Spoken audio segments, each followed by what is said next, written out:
அதற்குள் உள்ளே இருந்து வேகமாக போய் காரை எடுத்தான். அவர்கள் மூவரும் வெளியேறிய பிறகு அந்த ஆபீசர்களை பார்த்த கணபதி, ஆபீசர், இவ்வளோ நேரம் பேசினதில் நீங்கள் ஹரிஷை பற்றி என்ன நினைக்கிறீங்க என்று திடீரென கேட்டார். அடிபட்டு கிடந்த தன் நண்பன் இப்போது குணமாகி கொண்டு வருவதை ஒரு முறை பார்த்த அந்த ஆபீசர், என்னை பொறுத்த வரைக்கும் ஹரிஷ் நிச்சயம் சாதாரண ஆள் கிடையாது. அதுக்காக அவன் கர்வத்தோடு நடந்துக்கிறான்னு சொல்ல முடியல. அவன் தனக்கு முன்னாடி நடக்கிற விஷயத்துக்கு ஏற்ற மாதிரி அமைதியாகவும் அதே சமயம் புத்திசாலித்தனமாகவும் ரியாக்ட் பண்ணுறான். எனக்கு என்னமோ ஃப்யூச்சரில் அவன் கண்டிப்பாக ஒரு பவர்ஃபுல்லான நபராக மாறுவான்னு தோணுது. அதே மாதிரி அவனுக்குள்ள நமக்கு தெரியாத ரகசியங்கள் ஏதோ இருக்கு. அந்த ஆஃபீஸர் நேர்மையாக தன்னுடைய கருத்தை முன்வைத்தான்.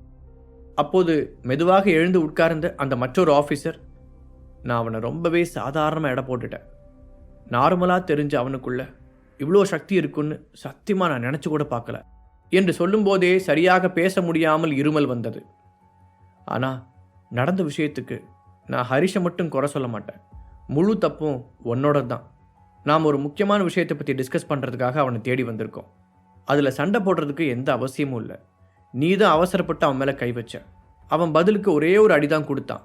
அதையே உன்னால் தாங்கிக்க முடியல. அதுக்கு தான் யாரையும் அவ்வளோ சீக்கிரம் குறைச்சி எடை போடக்கூடாதுன்னு சொல்கிறது என்று அந்த இன்னொரு ஆஃபீஸர் நிதானமாக அறிவுறுத்தினார். புரியுது, ப்ளீஸ் இங்கே நடந்த விஷயத்த தயவு செஞ்சு சீக்கிரட்டாக வச்சுக்கோ. நம்ம ஹெட்டுக்கிட்ட மட்டும் சொல்லிடாத.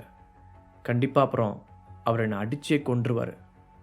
பயத்தில் நடுங்கியபடி அடிப்பட்ட ஆஃபீஸர் கூற, கணபதியை கண்களால் காட்டிய இன்னொருவன், சரி இப்போ நீ பேசுகிறத நிறுத்திட்டு ரெஸ்ட் எடு, அப்போ தான் உனக்கு சீக்கிரமாக சரியாகும் என்றான். உடனே புரிந்து கொண்டு தலையாட்டிய முதல் ஆஃபீஸர் அமைதியாக கண்களை மூடிக்கொண்டான். இன்னொரு பக்கம் ரயில்வே ஸ்டேஷன் நோக்கி சென்று கொண்டிருந்த அந்த காரை ஜெயந்த் ஓட்டி கொண்டிருந்தான். பாலாவும் ஹரிஷும் அதன் உள்ளே உட்கார்ந்திருக்க, ரயில்வே ஸ்டேஷனில் என்ன நடந்துச்சுங்கிற டீட்டெயில்ஸ் விசாரிச்சிங்களா பாலா சார் என ஹரிஷ் தீவிரமான டோனில் கேட்டான். சாரி ஹரிஷ், அந்த சம்பவம் திடீர்னு நடந்ததுனால இப்போ தான் விசாரிச்சிட்ருக்கோம். கூடிய சீக்கிரம் இதுக்கு பின்னாடி யார் இருக்காங்கன்னு கண்டுபிடிச்சிடலாம். பாலா பதில் சொல்ல, இங்கேயும் நிறைய இன்ட்ரெஸ்டான விஷயங்கள் நடக்க போகிறதா எனக்கு தோணுது. ஏன்னா இந்த ஊர்லேயும் கண்ணுக்கு மறைவாக ஒரு எதிரி இருந்துக்கிட்டு நமக்கு விளையாட்டு காட்டுறான். அது யாருன்னு கூடி சீக்கிரம் கண்டுபிடிச்சிடணும் என்றான் ஹரிஷ். கணபதி குடும்பத்தால் கூட இன்னும் குற்றவாளி யார் என்பதை கண்டுபிடிக்க முடியவில்லை என்றால் இதை செய்தது ஒரு சாதாரண ஆள் இல்லை என்பதுதான் அர்த்தம். மேலும் அட்டாக் நடந்திருக்கும் விதத்தை பார்க்கும்போது உள்ளுக்குள் நடக்கும் விஷயங்களை பற்றி நன்கு தெரிந்த யாரோ ஒருத்தர் தான் இதை செய்திருக்க வேண்டும் என்று ஹரிஷுக்கு தோன்றியது. உங்களுக்கு ஏதாவது இன்ஃபர்மேஷன் கிடைச்சா உடனே சொல்லுங்கள், மிச்சத்தை நான் பார்த்துக்கிறேன் ஹரிஷ் அழுத்தமாக சொல்ல, பாலா பதிலுக்கு தலையை மட்டும் மாட்டினார். ஹரிஷின் அழுத்தமான குரல் அவர்களுக்குள் ஒரு பயத்தை தோற்றுவித்தது. அப்போது அந்த காரின் அமைதியை கலைத்து திடீரென்று ஹரிஷின் ஃபோன் அடித்தது. இந்த நேரத்தில் யார் கால் பண்ணுறா? கேட்டபடி ஃபோனை எடுத்து பார்த்த ஹரிஷ் முகத்தை சுளித்தான். அன்னோன் நம்பர்னு வருது. என்னோட இந்த பர்சனல் நம்பரை நான் ரொம்ப தெரிஞ்சவங்களுக்கு மட்டும்தானே கொடுத்துருக்கேன். அப்படி இருக்கும்போது இது யாராக இருக்கும்? ஹரிஷ் யோசனையுடன் நெற்றியை தேய்க்க, மற்ற இருவரும் அவனைப் போன்றே குழப்பத்துடன் ஒருவரை ஒருவர் பார்த்து கொண்டனர். அதுவும் இந்த சீக்ரெட் நம்பரில் என்றபடி ஹரிஷ் ஃபோனை ஆன் செய்து ஸ்பீக்கரில் போட்டான். அப்போது அதிலிருந்து ஒரு மென்மையான ஆண் குரல் கேட்டது. இது ஹரிஷ் தானே என அந்த குரல் கேள்வி எழுப்ப, யார் நீங்க என பதில் கேட்டான் ஹரிஷ். அதை நீங்கள் தெரிஞ்சுக்கணும்னு ஆர்வமாக இருக்கீங்களா? அப்படின்னா நீங்கள் உடனே உங்கள் காரை திருப்பி நான் சொல்கிற இடத்துக்கு வரணும். உங்களுக்காக நான் இங்கே வெயிட் பண்ணிக்கிட்டு இருக்கேன். இப்போ நீங்கள் ரயில்வே ஸ்டேஷனுக்கு போனாலும் அங்கே மாறப்போகிற விஷயம் எதுவும் இல்லை. அதனால் அங்கே கொஞ்சம் பொறுமையாக கூட போய் பார்த்துக்கலாம் சொல்லி முடித்துவிட்டு பதிலுக்கு காத்திருக்காமல் அந்த அழைப்பு துண்டிக்கப்பட்டது. காருக்குள் ஒரு நீண்ட அமைதி நிலவ, பாலா சார், அவங்க சொன்ன அந்த இடம் எதுன்னு உங்களுக்கு தெரியுமா என்று முதலில் ஹரிஷ் தான் பேச்சை ஆரம்பித்தான். அப்படின்னா நிஜமாவே நீ அங்கே போய் பார்க்க போறியா ஹரிஷ்? பாலா ஆச்சரியத்துடன் கேட்டார். அதான் அவங்க நமக்காக அங்கே வெயிட் பண்ணிக்கிட்டு இருக்கேன்னு சொல்கிறாங்களே பாலா சார், அது யாருன்னு தான் போய் பார்த்துருவோமே ஹரிஷ் இறுகிய குரலில் பதில் சொன்னான். அவனுடைய உள் மனது அங்கே போய் பார்ப்பது நல்லது என்பதை அறிவுறுத்த அவன் அதுபடி கேட்பது என்று முடிவெடுத்திருந்தான். ஹரிஷ் அண்ணா, நீங்கள் தனியாக அங்கே போகக்கூடாது. அங்கே யார் இருக்காங்கன்னு கூட நமக்கு தெரியாது. ஒருவேளை இது நமக்கு வச்ச பொறியா கூட இருக்கலாம் ஜெயந்த் வேகமாக கூற, பாலாவிற்கும் அவன் சொல்வது சரி என்று தான் தோன்றியது. நான் தனியாக போகிறேன்னு யார் சொன்னா? நீங்கள் 2 பேரும் எதுக்கு இருக்கீங்க? நீங்கள் 2 பேரும் என் கூட தான் வரப்போறீங்க என ஹரிஷ் சொல்ல, அதற்கு மேல் அவர்கள் இருவரும் ஹரிஷை தடுக்கவில்லை. கிட்டத்தட்ட அரை மணி நேரத்திற்கு பிறகு ஃபோனில் அந்த நபர் சொன்ன அந்த பிரைவேட் பார்க்கில் காரை நிறுத்தினான் ஜெயந்த். பாலா சார், 3 பேர் ஒரே நேரத்தில் உள்ளே போகிறது ஒரு வகையில் ஆபத்து. ஸோ நீங்கள் கார்லேயே வெயிட் பண்ணுங்கள். நானும் ஜெயந்த் மட்டும் உள்ளே போகிறோம். நாங்கள் உள்ளே போய் ரொம்ப நேரமாக்கியும் வெளியே வரலன்னா நீங்கள் உடனே நம்ம ஆளுங்களை இங்கே வரவழைச்சிருங்க என்று சொன்ன ஹரிஷ் ஜெயந்திற்கு கண்ணை காட்ட அவனும் காரை விட்டு இறங்கினான். 2 பேரும் அந்த பார்க்கின் வாசலை நோக்கி நடந்தனர். நீங்க ஹரிஷ், அப்புறம் நீங்க ஜெயந்த் பாலமுருகன் தானே?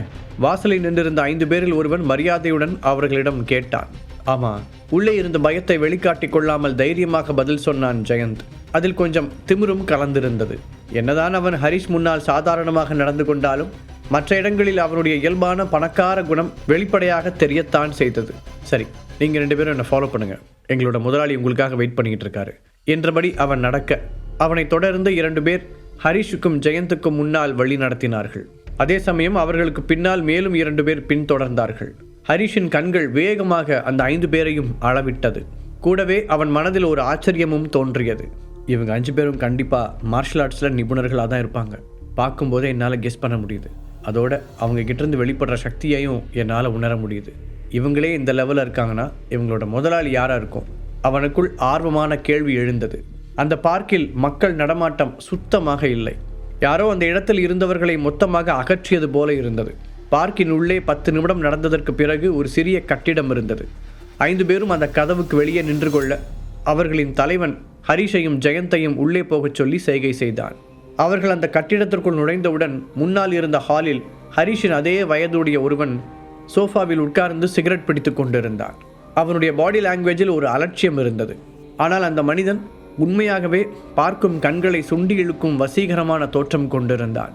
ஹரிஷிடம் இருந்த கம்பீரத்திற்கு மாறாக எதிரில் இருந்தவனிடம் ஒரு மென்மை தெரிந்தது.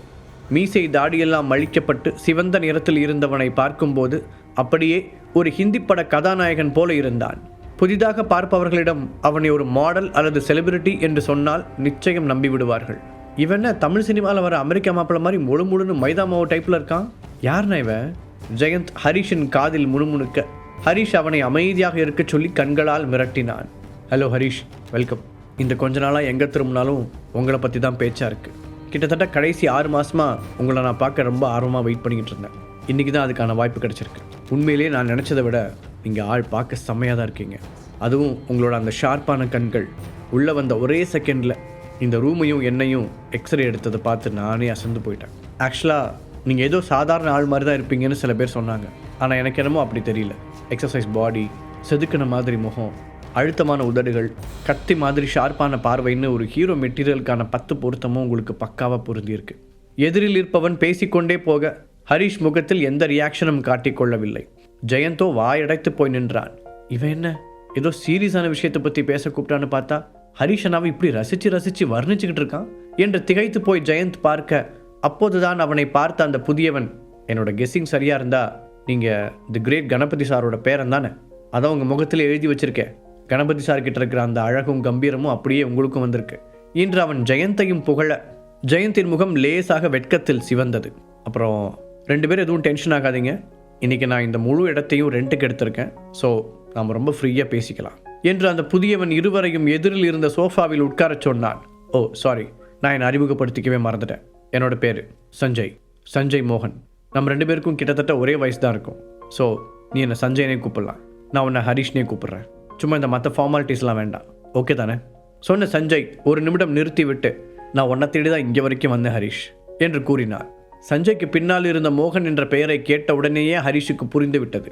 ஓ, இவன் தான் அந்த ஆஃபீஸர் சொன்ன மோகன் ஃபேமிலியை சேர்ந்தவனா என மனதிற்குள் நினைத்தவன், நீ என்ன தேடி வரல, என்கிட்ட இருக்கிற பவர்ஃபுல் ஃபார்முலாவை தேடி தான் வந்திருக்கேன்னு எனக்கு தெரியும் சஞ்சய் என்று சோஃபாவில் சாய்ந்தபடி சொன்னான் ஹரிஷ்.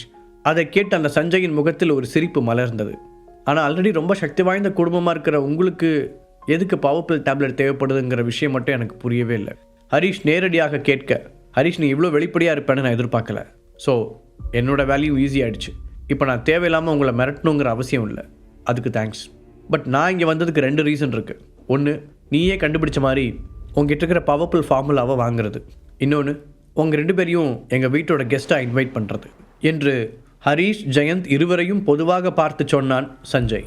நீ கேட்ட உடனேயே நான் ஃபார்முலாவை கொடுத்துருவேன்னு எப்படி எவ்வளோ உறுதியாக நம்புற? ஹரிஷ் முகத்தை சுளித்தபடி கேட்டான். ஏன்னா நீ ஒரு புத்திசாலி ஹரிஷ்.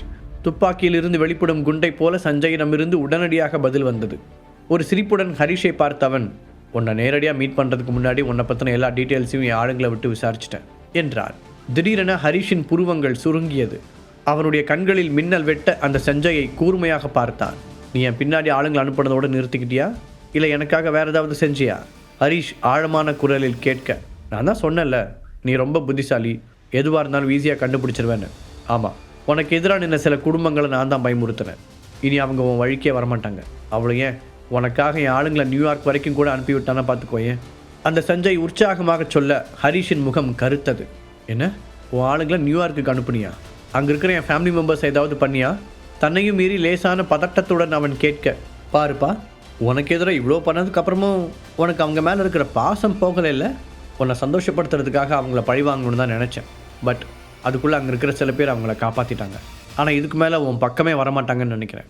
அந்த சஞ்சய் பேசிக்கொண்டே போக கை உயர்த்தி தடுத்த ஹரிஷ், அப்படின்னா சென்னையில் இருக்கிற ஏஜே ஃபேமிலி இன்னும் சில முக்கியமான ஃபேமிலிஸ்லாம் அட்டாக் பண்ணது நீதான் இல்லையா என்று அடக்கப்பட்ட கோபத்துடன் தாழ்ந்த குரலில் கேட்டவன், என்னோட சந்தேகம் சரியாக இருந்தால் என் ஒய்ஃபும் ஃப்ரெண்டும் கூட உன் கஸ்டடியில் தான் இருக்கணும்னு நினைக்கிறேன் என்றான். இப்போது அவனுடைய மொத்த ரியாக்ஷனும் மாறியிருக்க கல் போல இறுகி போயிருந்தான். அவன் முன்னால் இருந்த நிறைய சிக்கலான கேள்விகளுக்கு பட் என்று பதில் கிடைத்தது போல இருந்தது.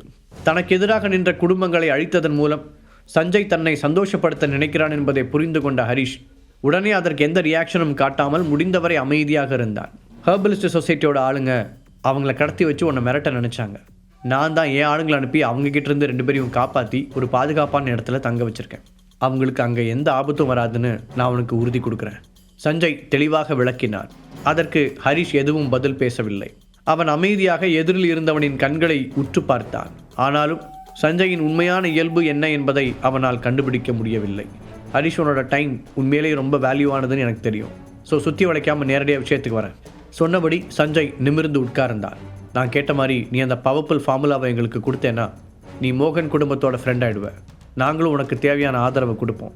அது மூலமாக நீ நிச்சயமாக எதிர்காலத்தில் பெரிய இடத்தை நோக்கி போவ. அப்படி நீ போகும்போது உன்னோட சாதனைகள் கண்டிப்பாக எல்லா இடத்துலையும் பேசப்படும். சஞ்சய் கிட்டத்தட்ட ஹரிஷை பிரெயின் வாஷ் செய்தான். அதை கேட்ட ஜெயந்தின் கண்கள் ஆச்சரியத்தில் விரிந்தது. மோகன் ஃபேமிலியை பற்றி அவனுடைய தாத்தா பேசும்போது ஜெயந்தும் அதை அரைகுறையாக காதில் வாங்கியிருந்தான். அதன் மூலம் ஹரிஷுக்கு கிடைத்திருப்பது மிகப்பெரிய வாய்ப்பு என்பது அவனுக்கு புரிந்தது. அதே சமயம் ஹரிஷோ சர்க்கரை தூவி சஞ்சய் சொன்ன வார்த்தைகளின் பின்னால் உண்மையில் ஒரு பாம்பின் விஷம் மறைந்திருப்பதை உணர்ந்து கொண்டான். இப்போது ஹரிஷ் மட்டும் சஞ்சய் சொன்னதை கேட்கவில்லை என்றால் ஹரிஷின் மொத்த குடும்பத்தையும் அழிக்க அவர்கள் தயங்க மாட்டார்கள் என்பது வெட்ட வெளிச்சமாக அவனுக்கு புரிந்தது. இந்த நிமிடம் அவன் ரொம்பவே புத்திசாலித்தனமாக முடிவெடுத்தாக வேண்டும். செஸ் போர்டு விளையாட்டின் மிக முக்கியமான கட்டத்தில் அவன் இருந்தான். இப்போது கொஞ்சம் கவனமாக காயை நகர்த்தினாலும் முழு கதையையும் கேட்டு மகிழ பாக்கெட் FM ஆப்பை டவுன்லோட் செய்யுங்கள். லிங்க் டிஸ்கிரிப்ஷனில் கொடுக்கப்பட்டுள்ளது.